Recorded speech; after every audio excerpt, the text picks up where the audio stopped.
technology, this time from French company Alcatel-Lucent. It was almost written off a few years ago after 10 years of losses, but is now under new leadership and has become big in 4G telecoms technology. Right now, a lot of us have got 3G capable phones, which allows us internet and app usage on the go. 4G is faster, and as you'll see in this next segment, opens up a whole new world of possibilities. Right, so this is the car we've come to see. It's a hybrid Toyota car, but for once it's not the hybrid nature of the car, the engine, the cleanliness that they're looking at. We're looking at what's inside the car. Alcatel-Lucent are telling us that basically what is inside this car electronically could possibly change the way we drive, change our whole driving experiences. So we will talk to Nicolas Bouverot, who's in the passenger seat here in the car, who's Vice President of Alcatel-Lucent in the Middle East. Thank you for your time. Good morning, Nicolas. I mean, we're just looking at a whole lot of screens, and it looks like a gadget dream, basically. Talk me through the very basics of it.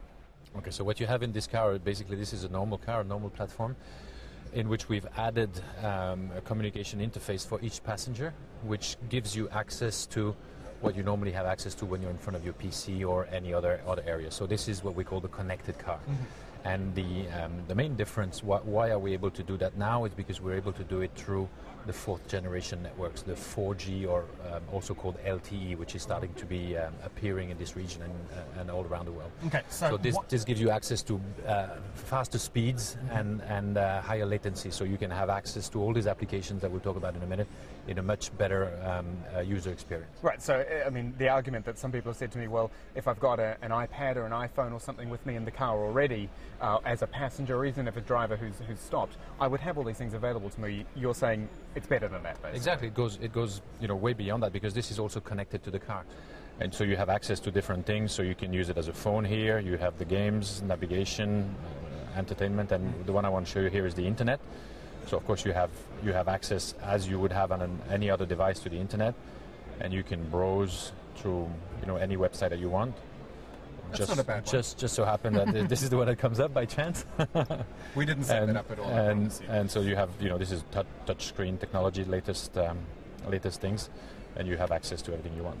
Entertainment almost worries me a little bit. The fact that I could watch a video or watch YouTube things in a car. There's got to be a safety concern here as well, surely. No, definitely. So this is of course intended mainly to the passengers. The driver has to remain in control of the car. So I can't view this if I mean we're stationary at the moment. Exactly. When you're stationary, you can do that, but when you're moving, the driver's one is not enabled. Right. Good. What about what's going on at home? Because you're bringing the home to the car essentially here. So we go to home control, and as I was talking about, so you can check the status of your doors. You can have, if you have a video surveillance system, then you can see what's going on. Appliance control. I like the look at that. Appliance control. There you go. So when I've left the iron on, I can turn it off. Exactly. You can what's going on with your coffee machine, with your washing machine. The one thing which strikes me with all of this, Nicolas, is the price, because you are bringing a whole lot more into a car here, and it looks like it would be prohibitively expensive. Well, I think those things, when they will get to the mass manufacturing and mass production stage, the prices will be going down very cheaply. At the moment, this is a system that is a prototype system. Of course. There's a lot of customization associated to it, but down the road it will become a standard option for any car manufacturers, and the prices will go down dramatically. Have you got companies interested? Obviously this is in a Toyota car. Yes. What about taking it beyond that? Exactly. So this is, I think, where maybe I should have started from, is this initiative is not an Alcatel-Lucent initiative. This is what we did when we started thinking into that. So we said we need to bring the best of each area of the industry to come up with this system. Mm-hmm. So we have telecommunication company like us. We have the automotive companies like Toyota and others. We have another car that we've started to display, which is an Audi. And we'll have others. What's it going to mean for Alcatel-Lucent? Because the company, after the dot-com bubble, it went through a lot of problems, and a lot of people were looking at it, and it went through a sort of a messy merger. Now, is this where it's headed? Is this where it's sort of focusing its energies into the 4G side of things? Absolutely. 4G for us is something which is extremely important. We believe the telecoms industry is moving into that direction. It will go massively towards 4G, and it will go very fast towards 4G.